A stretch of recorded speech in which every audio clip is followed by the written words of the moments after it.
mama mianara tsare fa io lova tsara indrindra eto mifatalana sy fahazazany nalefa tsekoly nisitika andalana nanatena andre fanana ny ray aman-dreny nametra pelana nefa taty avara lasa voazarazara lay fananana ambany tavandray latsapanenena nanketriny takizay ambany anatra ihany impiripiri mozae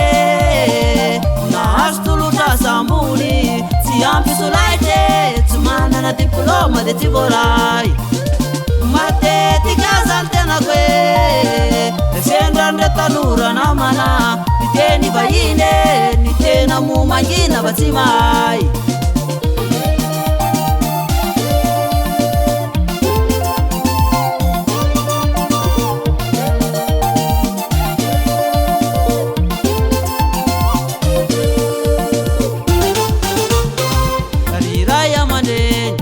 penaro tsara ny zanatsika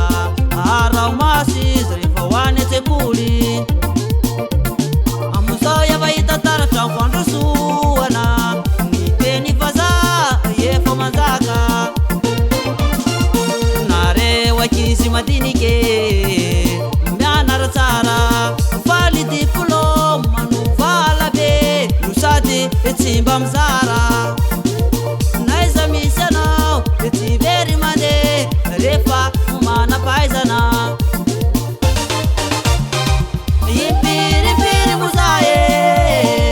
nahazo tolotra sambony tsy ampy solaitry tsy manana diplôma de tsy voaray matetika zany tenako hoe sendrandre tanora namana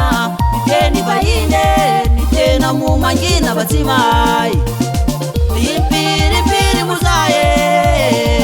nahazo tolotra sambony tsy ampy solaitry tsy manana diplôma de tsy voaray matetika zany tenako hoe sendrandre tanora namana niteny vahiny ny tena momangina fa tsy mahay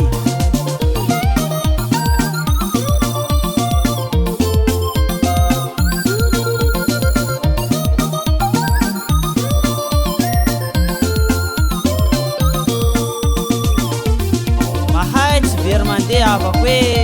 nianara tsara zandro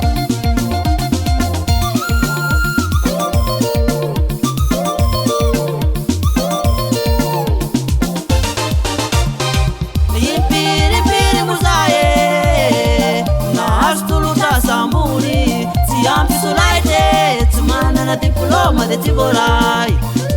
matetika zany tenako hoe sendrandre tanora namana niteny vahiny ny tena momangina fa tsy mahay impiripiri mozae nahazo tolotra sambony tsy ampy solaitry tsy manana diplôma de tsy voaray matetika zany tenako hoe sendrandre tanora namana niteny vahiny